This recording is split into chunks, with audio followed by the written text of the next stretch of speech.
నమస్తే వార్తలకి స్వాగతం. వివరాల్లోకి వెళితే ఉద్యోగ మౌలిక వసతులు, వ్యవసాయం, పట్టణాభివృద్ధి, పెట్టుబడులు వంటి అంశాలపై కీలక నిర్ణయాలు తీసుకునేందుకు ముఖ్యమంత్రి చంద్రబాబు అధ్యక్షతన కేబినెట్ భేటీ అయ్యింది. దాదాపు 20కి పైగా అజెండా అంశాలకు ఆమోదం తెలపనున్నట్లు సమాచారం. మున్సిపాలిటీలకు చెందిన ఆస్తుల లీజ్ రెన్యువల్, అద్దె నిర్ణయ విధానాల సవరణకు గ్రీన్ సిగ్నల్ ఇవ్వనున్నట్లు తెలుస్తోంది. రాష్ట్రంలోని అన్ని పట్టణ స్థానిక సంస్థల్లో మ్యూటేషన్ ఛార్జీలను ఒకే విధంగా అమలు చేసే చట్ట సవరణ ప్రతిపాదనలకు ఆమోదం తెలపనున్నారు. స్పెషల్ ప్రొటెక్షన్ ఫోర్స్ 2000 బ్యాచ్ కు చెందిన 385 మంది కానిస్టేబుళ్లను హెడ్ కానిస్టేబుల్ గా పదోన్నతి కల్పించే ప్రతిపాదనకు పచ్చజెండా ఊపనున్నారు.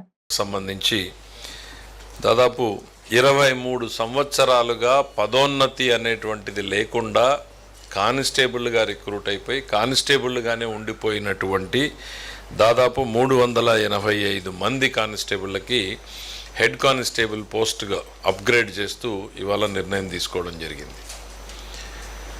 ఇది మరి సిరీస్ ఆఫ్ గవర్నమెంట్స్లో ఇది కొంచెం నెగ్లెక్ట్ అయినట్టుగానే కనపడింది. అందుకని గౌరవ ముఖ్యమంత్రి గారు దాన్ని శాఖ రివ్యూలో చెప్పినప్పుడు ఇవాళ క్యాబినెట్ దానికి అప్రూవల్ ఇవ్వడం జరిగింది. 385 కానిస్టేబుల్ పోస్టులని ఆ హెడ్ కానిస్టేబుల్ పోస్ట్గా అప్గ్రేడ్ చేయడంతో వాళ్ళందరికీ కూడా పదోన్నతులు ఇవ్వడం జరుగుతుంది. న్యాయశాఖకు సంబంధించి 2 నిర్ణయాలు తీసుకోవడం జరిగింది. గౌరవ సుప్రీంకోర్టు ఆదేశాల మేరకు కొన్ని పోస్టుల్ని క్రియేట్ చేయమని చెప్పి సుప్రీంకోర్టు ఆదేశాలు ఇవ్వడం జరిగింది. దాని ప్రకారం దాదాపు రాష్ట్రంలోని న్యాయ విభాగాల్లో మొత్తం 21 పోస్టుల్ని క్రియేట్ చేయడం జరిగింది. 21 పోస్టులు ఎలాంటివంటే chief court manager, 5 senior court మేనేజర్లు, 15 కోర్టు మేనేజర్లు, ఇవన్నింటినీ కొత్తగా పోస్టులని క్రియేట్ చేయడం చేస్తూ క్యాబినెట్ నిర్ణయం తీసుకోవడం జరిగింది.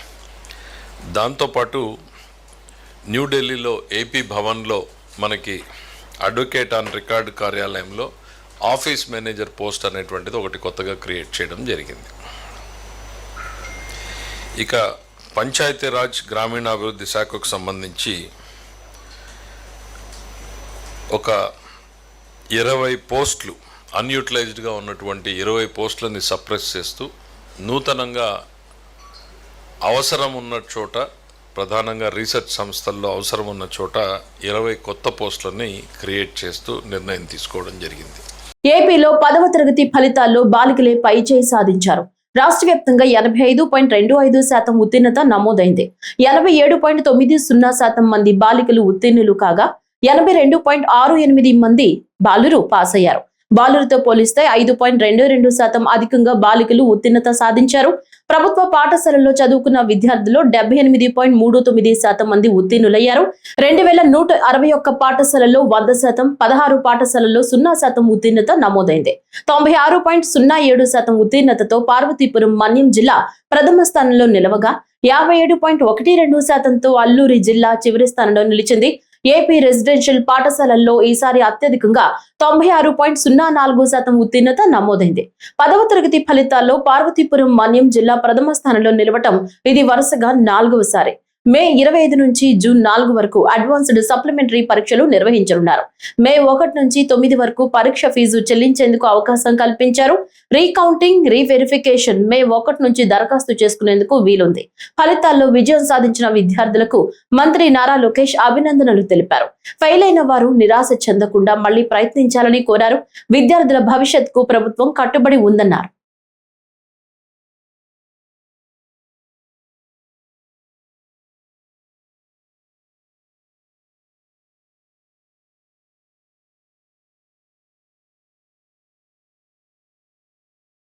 మంగళగిరిలోని పార్టీ కేంద్ర కార్యాలయంలో టీడీపీ నూతన కార్యవర్గ కమిటీ ప్రమాణ స్వీకార మహోత్సవం అనంతరం నిర్వహించిన శిక్షణ తరగతులకు మంత్రి నారా లోకేష్ హాజరయ్యారు. టీడీపీ నేషనల్ వర్కింగ్ ప్రెసిడెంట్, విద్యా ఐటీ శాఖల మంత్రిగా లోకేష్ పార్టీ నాయకులకు దిశానిర్దేశం చేశారు. ఈ సందర్భంగా పర్సనాలిటీ డెవలప్మెంట్ క్లాస్ ను కూడా విన్నారు. అనంతరం మాట్లాడుతూ పదవి వచ్చిందని అహంకారం వద్దని, అందరినీ కలుపుకుని ముందుకు సాగాలని సూచించారు. నియోజకవర్గాల్లో సమన్వయంతో పనిచేస్తూ నాయకత్వాన్ని గుర్తించి ముందుకు సాగాలని తెలిపారు. నాయకుల పనితీరుపై ప్రతి 3 నెలలకోసారి బేరీజు వేస్తామని, నిన్నటి వరకు వేరు, ఈ రోజు నుంచి వేరు అని స్పష్టం చేశారు. మీరు చేసే ప్రతి పని పార్టీకి వర్తిస్తుందని, మీరు మంచి చేస్తే పార్టీకి మంచి జరుగుతుందని అన్నారు. ప్రతి అంశం పైన అవగాహన పెంచుకుని పార్టీ నిర్వహణపై మరింత దృష్టి పెట్టాలని పిలుపునిచ్చారు.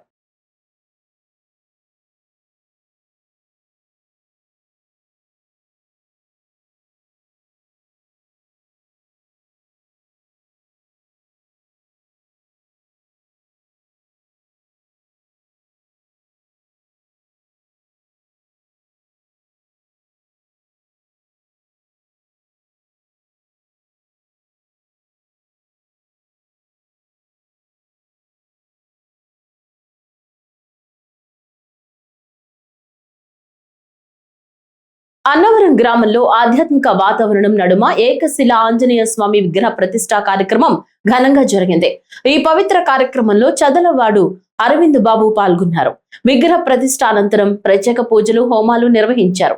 భక్తులు పెద్ద సంఖ్యలో హాజరై స్వామివారి ఆశీస్సులు పొందారు. ఈ సందర్భంగా ఎమ్మెల్యే మాట్లాడుతూ గ్రామాభివృద్ధికి, ప్రజల శ్రేయస్సుకు దేవుని కృప అవసరమని తెలిపారు. అలాగే గ్రామంలో శాంతి, సౌభ్రాతృత్వం నెలకొనాలని ఆకాంక్షించారు. ఈ కార్యక్రమంలో స్థానిక నాయకులు, గ్రామ పెద్దలు, భక్తులు పాల్గొని కార్యక్రమాన్ని విజయవంతం చేశారు.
నంద్యాల జిల్లా అహోబిలంలో వైశాఖ మాస లక్ష్మీ నరసింహస్వామి జయంతి ఉత్సవాలు ఘనంగా జరిగాయి.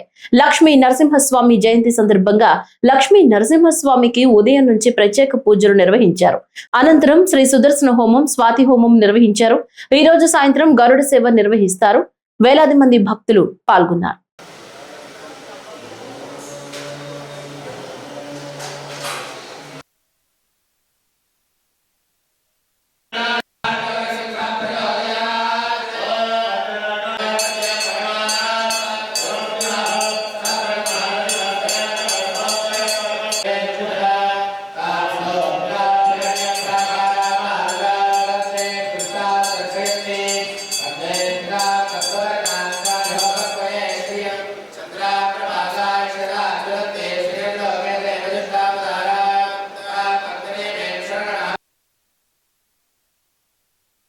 తెలుగుదేశం పార్టీ బీసీ చేనేత వర్గానికి పెద్దపీట వేసిందనే విషయంలో ఎటువంటి సందేహం లేదని నాయకులు పేర్కొన్నారు. పార్టీ పదవులు చేనేత వర్గానికి చెందిన సామాన్యులను వరించాయి.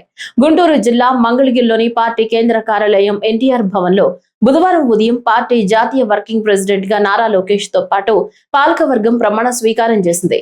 ఈ సందర్భంగా పద్మశాలి సామాజిక వర్గం నుంచి గుంటూరు జిల్లా మంగళగిరికి చెందిన Guttikonda Dhanunjayarao party politburo సభ్యునిగా ప్రమాణ స్వీకారం చేశారు. రాష్ట్ర ఉపాధ్యక్షులుగా ఎన్టీఆర్ జిల్లా విజయవాడకు చెందిన పంచమర్తి అనురాధ, కర్నూలుకు చెందిన డాక్టర్ సింగరి సంజీవ్ కుమార్ బాధ్యతలు స్వీకరించారు. రాష్ట్ర కార్యదర్శిగా విశాఖపట్నంకు చెందిన వానపల్లి గాయత్రి ఫణికుమారి ప్రమాణ స్వీకారం చేశారు. అదేవిధంగా చేనేత వర్గానికి చెందిన దేవాంగ సామాజిక వర్గం నుంచి విశాఖ జిల్లా భీమునిపట్నంకు చెందిన దాసరి శ్రీనివాస్, శ్రీ సత్యసాయి జిల్లా పెనుకొండకు చెందిన నిమ్మల అంబరీషులు పార్టీ రాష్ట్ర కార్యదర్శులుగా బాధ్యతలు స్వీకరించారు. టీడీపీ సామాజిక సమతుల్యతకు ప్రాధాన్యమిస్తూ బీసీ చేనేత వర్గాలకు గుర్తింపు కల్పించిందని పార్టీ నేతలు తెలిపారు.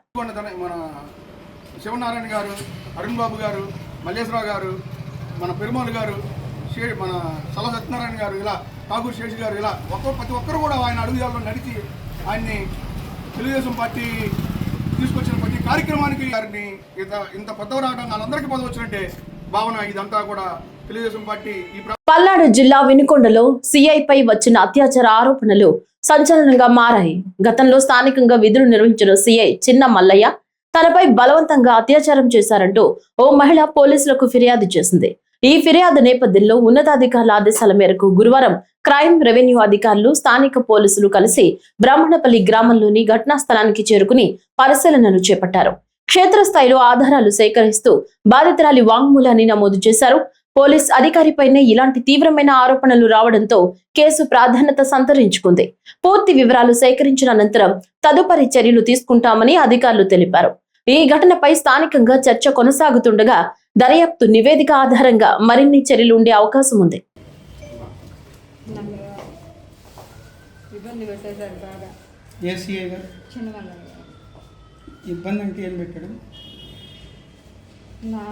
బలవంతంగా రేప్ చేయడం జరిగింది, నా ఇష్టపూర్వకంగా లేకుండా. ఎక్కడ జరిగింది? న్యాయం జరగాలి. ఎక్కడ జరిగిందమ్మా? బ్రాహ్మణపల్లి. అక్కడికి ఎందుకు వెళ్ళారు? ఇంకా అంతే చాలండి, నేను మ్యాటర్ చెప్పాను కదా. అంటే ఇప్పుడు అతను ఇక్కడ ఉద్యోగం చేయట్లేదు కదమ్మా, అక్కడికి ఎందుకు వచ్చాడు అతను? ఆయన ప్లేస్ అది, మేము లీజుకి తీసుకున్నాం కోళ్ళ ఫారం పెట్టుకోవడానికి. ఎప్పుడు జరిగిందమ్మా మీ మీద? ఎన్ని గంటలప్పుడు? కంప్లైంట్ చేశారు మీరు? ఎక్కడ? మీ పేరు? కొద్దిగా గట్టి చెప్పు.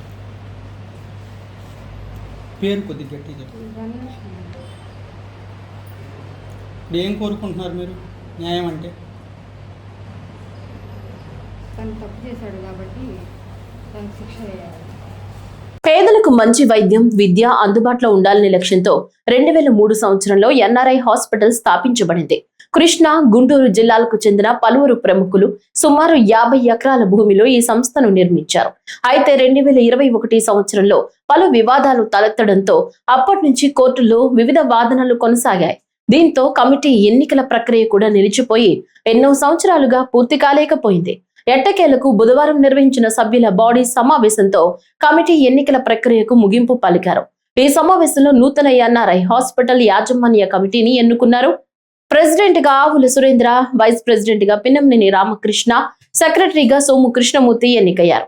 జాయింట్ సెక్రటరీగా అక్కినేని మణి, ట్రెజరర్ గా కె బాపిరెడ్డి, జాయింట్ ట్రెజరర్ గా కంఠంనేని జితేంద్ర బాధ్యతలు స్వీకరించనున్నారు. ఎగ్జిక్యూటివ్ బాడీ సభ్యులుగా ముక్కముల సుమతి, సూరపనేని కృష్ణప్రసాద్, నందిపనేని తిరుపతిరావు ఎంపికయ్యారు. కొత్త కమిటీ సేవా దృక్పథంతో ముందుకు సాగి హాస్పిటల్ అభివృద్ధికి కృషి చేయాలని సభ్యులు ఆకాంక్షించారు.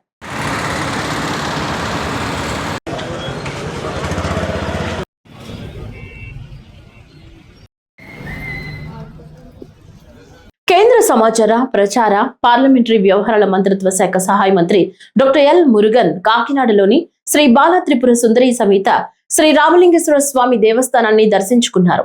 ఆలయానికి చేరుకున్న కేంద్ర సహాయ మంత్రికి దేవస్థానం కార్యనిర్వహణాధికారి వీర్రాజు చౌదరి, ఆలయ చైర్మన్ గ్రంథి బాబ్జీ, కమిటీ సభ్యులు ఘన స్వాగతం పలికారు. ఆలయ మర్యాదల ప్రకారం నాదస్వర నడుమ వేద పండితుల మంత్రోచ్చరణలతో పూర్ణ కుంభ స్వాగతం అందించారు. అనంతరం గర్భాలయంలో స్వామి, అమ్మవారిని దర్శించుకుని ప్రత్యేక పూజలు నిర్వహించారు.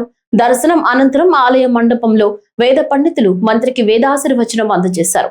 ఈ సందర్భంగా ఆలయ చైర్మన్ గ్రంథి బాబ్జీ, ఆలయ ఈవో వీర్రాజు చౌదరి ఆలయ జ్ఞాపికగా అమ్మవారి చిత్రపటం, ప్రసాదాలు అందజేశారు.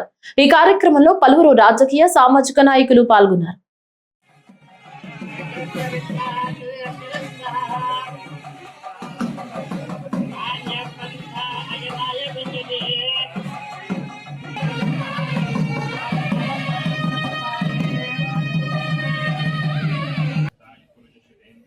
विश्वेन्द्रिये प्रतिष्ठति।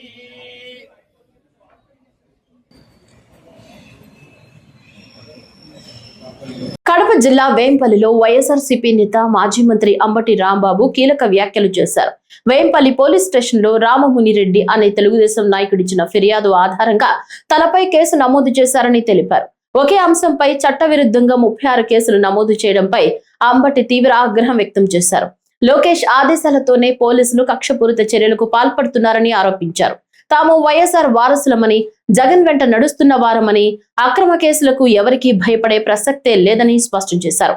రాబోయేది జగన్ ప్రభుత్వమేనని, ప్రస్తుతం సాగుతున్న అరాచక పాలనకు చరమగీతం పాడుతామని పేర్కొన్నారు. చట్ట వ్యతిరేకంగా వ్యవహరించే పోలీస్ అధికారులను వదిలిపెట్టేది లేదని హెచ్చరించారు. నిబంధనలు అతిక్రమించే అధికారులను భవిష్యత్తులో చట్టం ముందు నిలబెడతామని తెలిపారు. రాష్ట్రంలో సాగుతున్నది ప్రజాస్వామ్య పాలన కాదని, కక్ష సాధింపు రాజకీయాలేనని విమర్శించారు. ప్రభుత్వ అరాచకాలపై న్యాయ పోరాటం చేస్తామని అంబటి రాంబాబు స్పష్టం చేశారు. ఈరోజు వేంపల్లి పోలీస్ స్టేషన్లో 25/26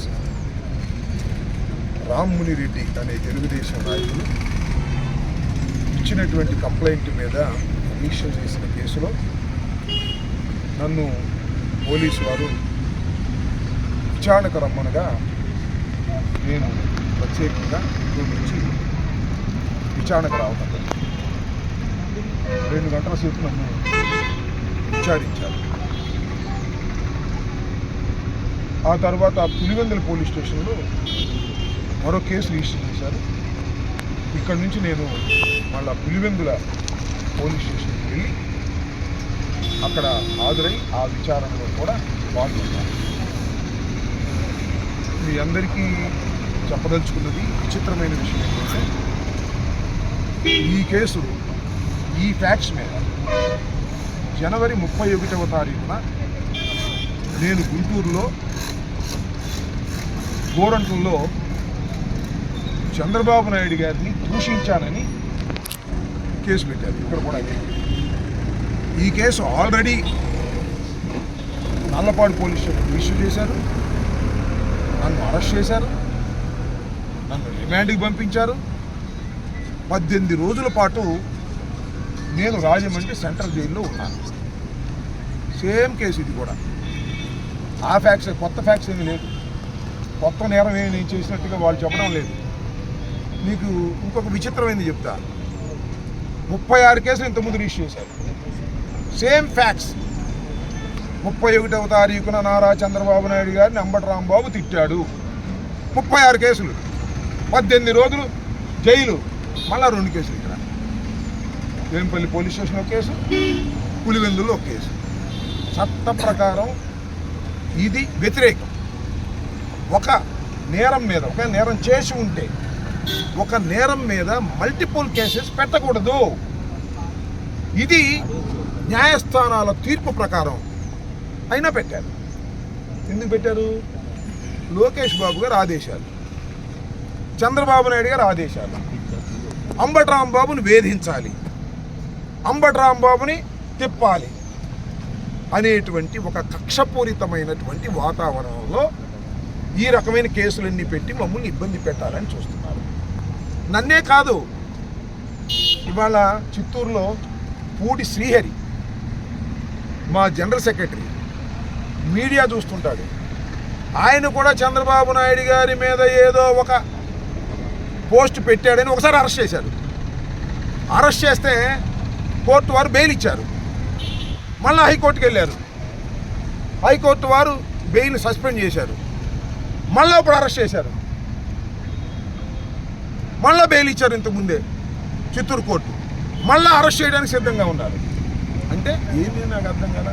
కడప జిల్లాలో మాజీ మంత్రి వైఎస్ఆర్ కాంగ్రెస్ పార్టీ సీనియర్ నేత అంబటి రాంబాబు వేంపల్లి పోలీసుల విచారణకు హాజరయ్యారు. సీఎం చంద్రబాబుపై అనుచిత వ్యాఖ్యలు చేశారన్న ఫిర్యాదుతో వేంపల్లి పోలీస్ స్టేషన్ లో కేసు నమోదు కాగా పోలీసులు ఆయనను విచారించారు. టీడీపీ మండల కన్వీనర్ రామమునిరెడ్డి ఫిర్యాదు మేరకు 352, 353, 196(1) సెక్షన్ల కింద కేసులు నమోదు చేశారు. వేంపల్లి సిఐ నరసింహులు అంబటిని ప్రశ్నించారు. అనంతరం పులివెందులకు బయలుదేరిన అంబటి అక్కడ నమోదైన మరో కేసులో కూడా విచారణకు హాజరు కానున్నారు.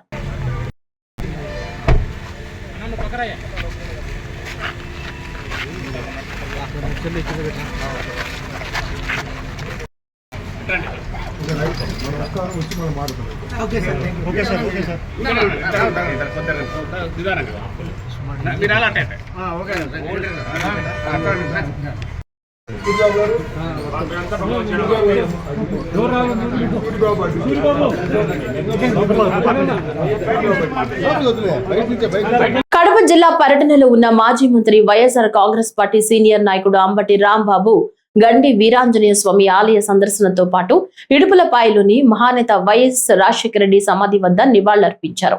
ఈ సందర్భంగా గండి ఆలయం వద్దకు చేరుకున్న ఆయనకు ఆలయ అర్చకులు ఘనంగా స్వాగతం పలికారు.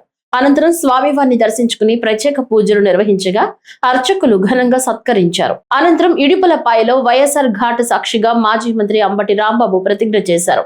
దివంగత నేత డాక్టర్ వైఎస్ రాజశేఖర రెడ్డి సమాధి వద్ద పూలమాల వేసి నివాళులర్పించిన ఆయన రాష్ట్ర ప్రజలను మోసం చేసిన కూటమి ప్రభుత్వాన్ని ప్రజాస్వామ్య పద్ధతిలో కూలుస్తామని ప్రకటించారు. వైఎస్ జగన్ ను మళ్లీ అధికారంలోకి తీసుకొచ్చే వరకు అలుపెరగని పోరాటం కొనసాగిస్తామని స్పష్టం చేశారు. ఈ పోరాటంలో ఎన్ని కుట్రలు, దాడులు, కేసులు, జైళ్లు ఎదురైనా వెనకడుగు వేయమని అంబటి రాంబాబు ప్రతిజ్ఞ చేశారు.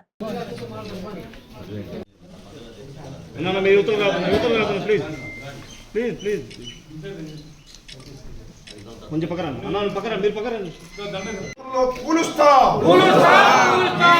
ప్రభుత్వాన్ని ప్రజాస్వామ్య పద్ధతుల్లో కూలుస్తా. ప్రభుత్వాన్ని ప్రజాస్వామ్య పద్ధతుల్లో కూలుస్తా.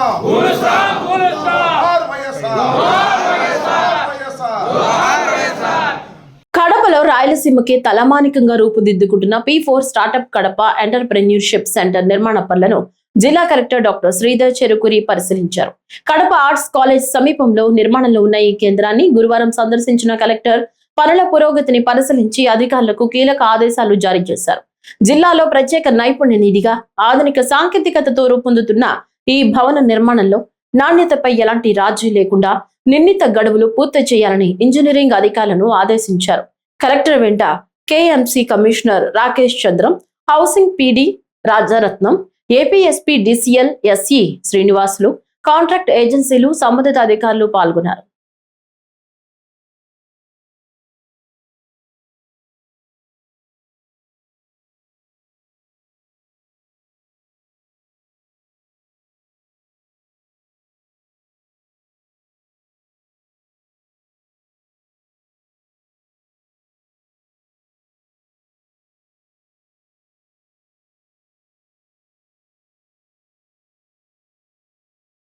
కడప జిల్లాలో జలధార కార్యక్రమాన్ని అత్యంత ప్రాధాన్యతతో అమలు చేసి నీటి భద్రతా లక్ష్యాలను 100% సాధించాలని జిల్లా కలెక్టర్ డాక్టర్ శ్రీధర్ చెరుకూరి అధికారులను ఆదేశించారు.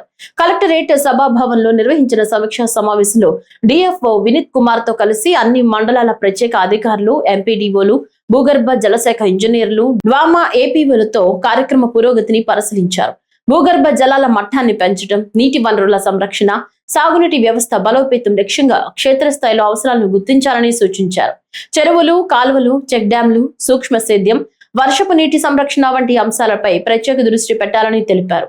మహిళా రైతులు, డ్వాక్రా మహిళల భాగస్వామ్యంతో పనులను వేగవంతంగా, నాణ్యతతో పూర్తి చేయాలని కలెక్టర్ స్పష్టం చేశారు.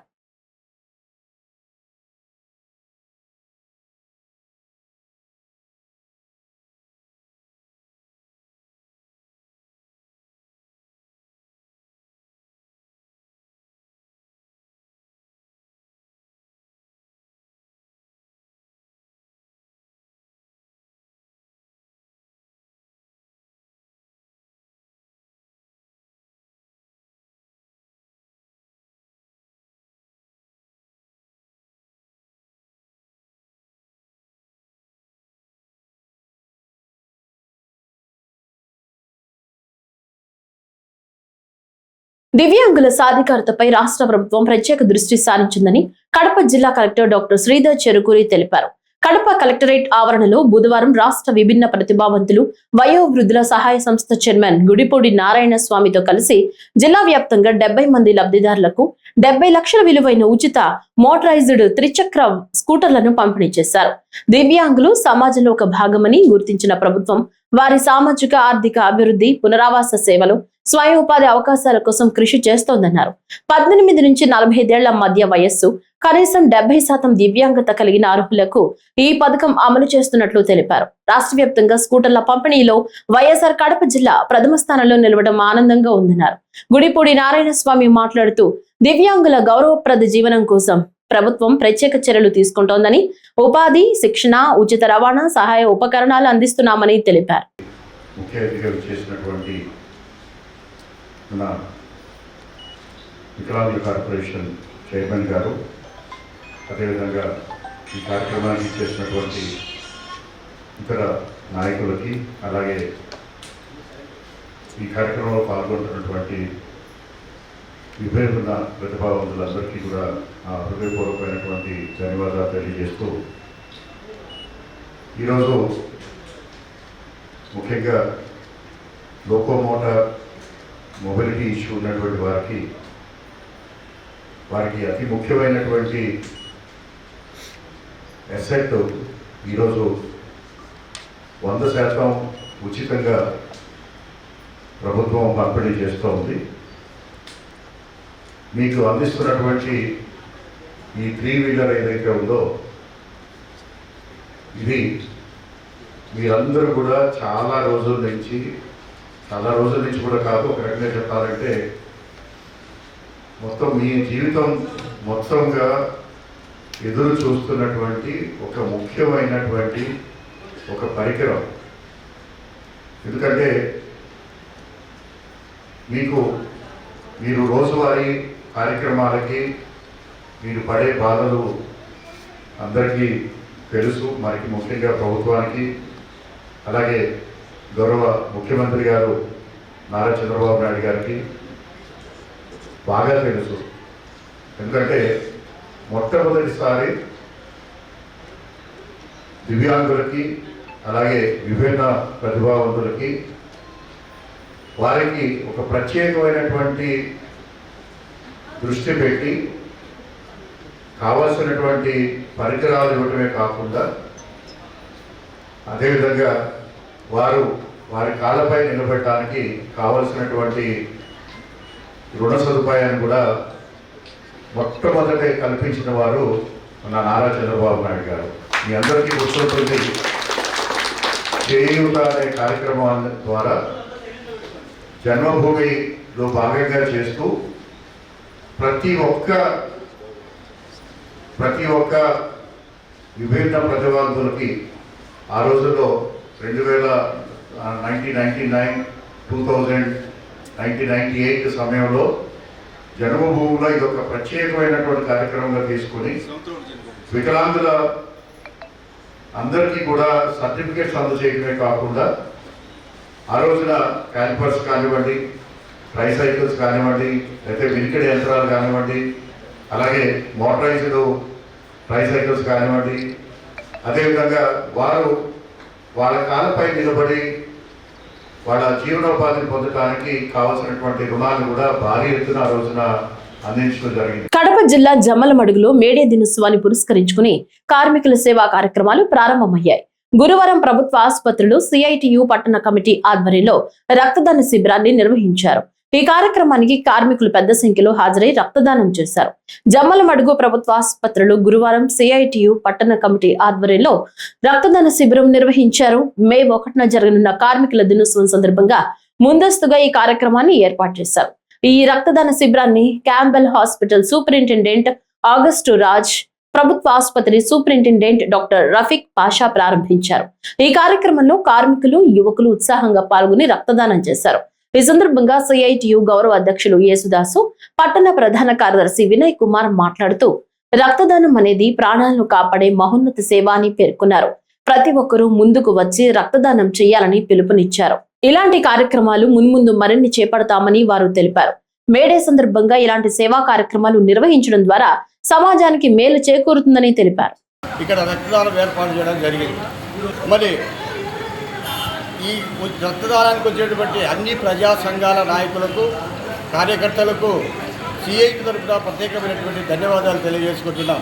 భవిష్యత్తు కాలంలో కనుక ఎవరికైనా ఆపత్తి అని అంటే కనుక మన రక్తదానం చేయడానికి సిఐటికు ఒక ఫోన్ కాల్ చేస్తే సిఐటి వెంబడే స్పందించి వారి యొక్క రక్తదానం కోసము మీకు రక్తదానం ఏర్పాటు చేయడానికి మేము స్పందిస్తామని చెప్పి ఈ సందర్భంగా తెలియజేస్తున్నాను.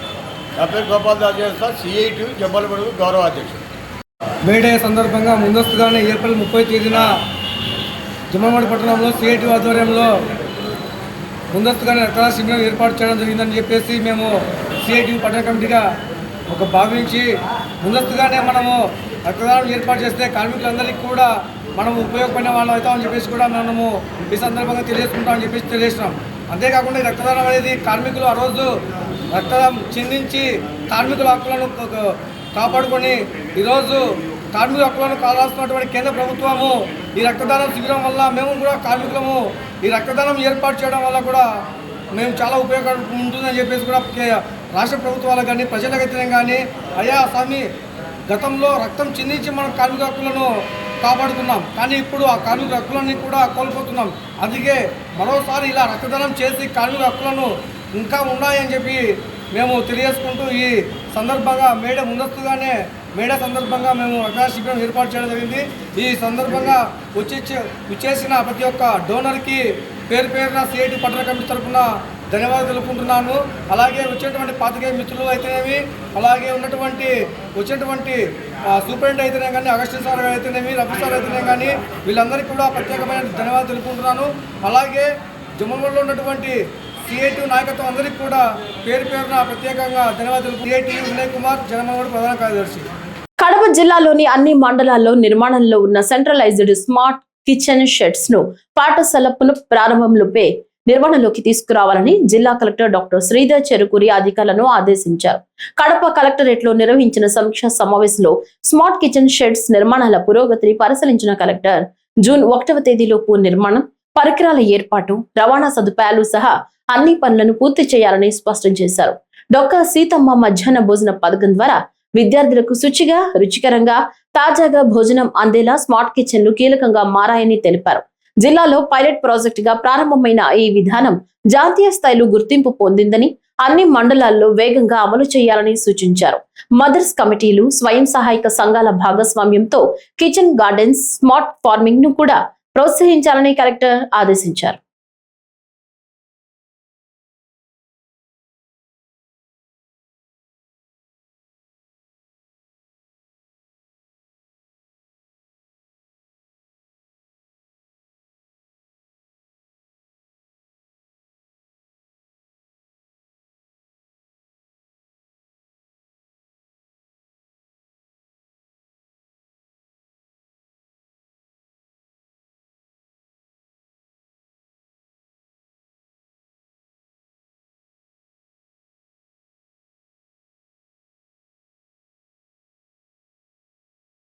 కడప నగరపాలక సంస్థ కార్యాలయంలో అధికార టీడీపీకి చెందిన నాయకులు బహిరంగంగా గొడవ పడిన, కార్పొరేషన్ సంబంధించిన వస్తువులు పగలగొట్టిన అధికారులు స్పందించకపోవడం బాధాకరమని వైఎస్ఆర్ కాంగ్రెస్ పార్టీ మాజీ కార్పొరేటర్లు ఆరోపించారు. కడప నగరంలో మాజీ డిప్యూటీ సీఎం కార్యాలయంలో వైఎస్ఆర్సీపీ మాజీ కార్పొరేటర్లు మీడియాతో మాట్లాడుతూ, కడప చరిత్రలో ఎన్నడూ లేని విధంగా నగరపాలక సంస్థ కార్యాలయంలో అధికారుల ముందే టీడీపీ నాయకులు ఒకరికొకరు కాంట్రాక్టుల ఆర్థిక లావాదేవీలు ఇతర కారణంతో గొడవ పడ్డారన్నారు. ఇంత జరిగినా కనీసం నగరపాలక సంస్థ అధికారులు పోలీసులకు ఫిర్యాదు చేయకపోవడం దేనికి నిదర్శనమని ప్రశ్నించారు. వాళ్ళు ఆ విధంగా చేయడం లేదు. ఎందుకంటే అధికార పార్టీ నాయకులు ఏవైతే చెప్తే అది ఖచ్చితంగా చేయాలి కాబట్టి వాళ్ళు అడుగు జాడలను పనిచేస్తున్నారు. కానీ మీరు అధికారులుగా మీరు ఆలోచించుకోండి. ఎందుకంటే రాబోయే రోజులు ఇన్ని కాదు, చట్టం ఎవరికి చుట్టం కాదు. ఖచ్చితంగా పరిపాలనలో ఏవైతే చట్టబద్ధతగా ఉన్నాయో అవన్నీ మీరు ఫాలో కావాల్సిన పరిస్థితి ఉంది. ఇంజనీరింగ్ విభాగంలో ఎత్తుకుంటే టెండర్స్ పిలిచేటప్పుడు అనేక రకాల కండిషన్స్ పెడుతున్నారు.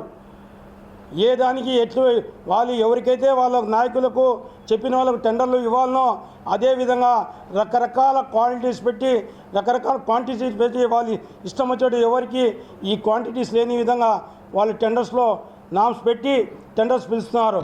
ఆ టెండర్స్ వాళ్ళకే ఎవరు చెప్పుకుంటారో వాళ్ళకే దక్కాలనే ఉద్దేశంతో చేస్తున్నారు. కాబట్టి ఇది కాదు పద్ధతి.